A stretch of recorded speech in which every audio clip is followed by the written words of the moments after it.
பரிசுத்த நாமத்திற்கு மகிமை உண்டாகட்டும்.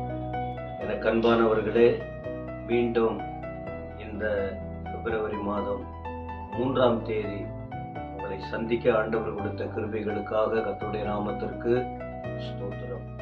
21 நாள் ஜெபத்தின் இந்த 3வது நாளுக்காக நன்றி சொல்லுகிறோம். ஒவ்வொரு நாளும் ஆலயத்தில் காலையிலே 5லிருந்து 6:30 வரைக்கும் நல்ல பாடல்களை பாடி அரை மணி நேரம் ஜெப குறிப்பு நடத்தி ஆண்டுடைய வார்த்தைகளை தியானிக்கிறோம். ஆனால் அதை நேராக உங்களுக்கு அதை முழுவதும் அறிவிக்கக்கூடிய அந்த பொருட்கள், கேமரா போன்றதெல்லாம் நம்மகிட்ட இல்லை.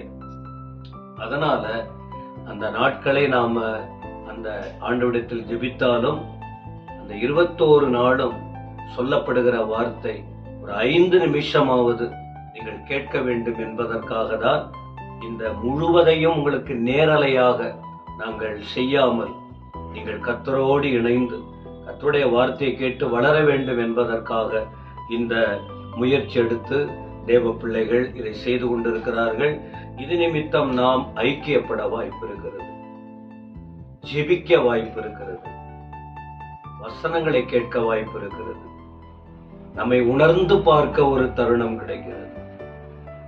எவ்வளோ நாள் கர்த்தரை விட்டு விலகி போய்விட்டோம். இனி இருக்கிற காலங்களிலாவது உங்கள் மேல் ஆண்டவர் வைத்திருக்கிற அந்த நம்பிக்கை, நம்மை நடத்தி வருகிற விதங்கள் நினைத்து நன்றி சொல்லி அவருக்காக வாழ வேண்டும் என்ற நோக்கத்தில் இந்த வார்த்தைகளை சொல்லிக் கொண்டிருக்கிறோம். 2 நாளும் சேர்ந்து சில வசனங்களை நேற்றைய முன்தினமும் உங்களுக்கு குறிப்பிட்டதை பார்க்க முடியும்.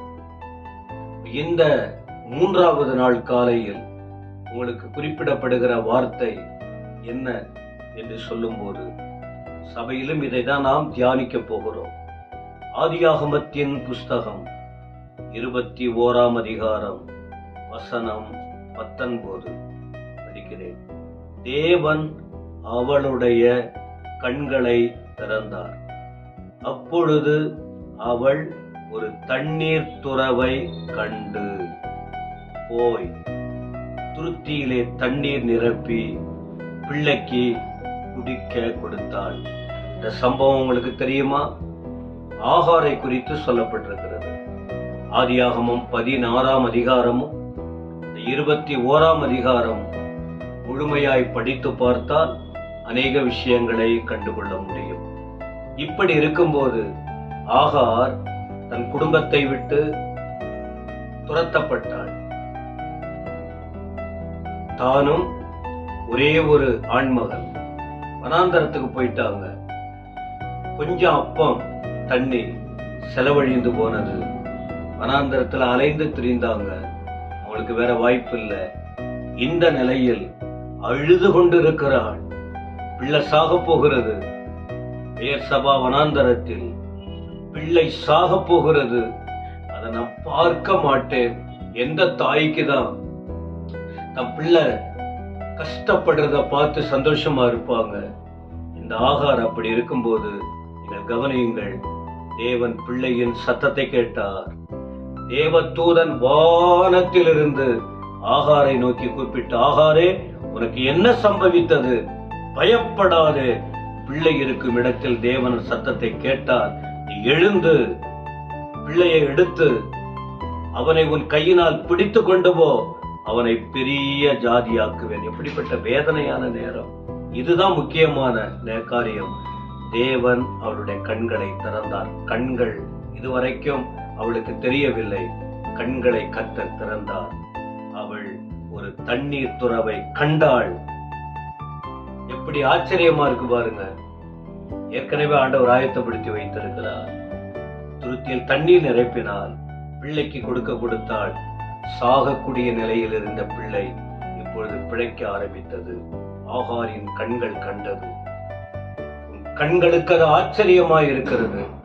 இந்த 3வது நாள் வார்த்தை கேட்கிற அருமையானவர்களே, ஆகாரை போல அவருடைய குடும்பத்தை போல கலங்கி இருக்கிறீங்களா? கர்த்தர் உங்களுக்கு அங்கேயே ஒரு அற்புதத்தை செய்ய போகிறார். ஆண்டவர் அதை செய்வார். ஆண்டவருடைய வார்த்தையை தியானிங்க, ஆண்டவரை நம்புங்க. இதுவரைக்கும் உங்க கண்களுக்கு எல்லாம் மறைக்கப்பட்டு இருந்தது. கர்த்தர் உங்களுக்கு அந்த வழியை திறக்க வல்லவராய் இருக்கிறார். கர்த்தருக்காக வாழுவோம், வசனத்தை பிடித்துக் கொள்வோம். ஆனால் இந்த ஆகார் செய்தது என்ன தெரியுமா? சத்தமிட்டு அழுதாள். நான் உங்களுக்கு என்ன சொல்றேன்? ஆண்டவரை நோக்கி அழ வேண்டும். எந்த ஒரு காரியத்திற்கும் ஆண்டவரை நோக்கி சத்தமிட்டு அழுங்க, உங்களுக்கு அற்புதம் நடக்கும். ஆண்டவர் உங்களை ஆசீர்வதிப்பார். தேவனே, இந்த 21 நாள் ஜெபத்தின் 3வது நாள் காலை வேளைக்காக ஸ்தோத்திரம். இந்த காலை வேளையிலே இந்த வார்த்தை கேட்ட அனைவரையும் ஆசீர்வதியும். உமக்காக பிள்ளைகள் வளரட்டும். ஒரு அற்புதங்களை மக்களுக்கு செய்ய போகிறதற்காக ஸ்தோத்திரம். இயேசுவின் நாமத்தில் பிதாவே, ஆமென், ஆமென்.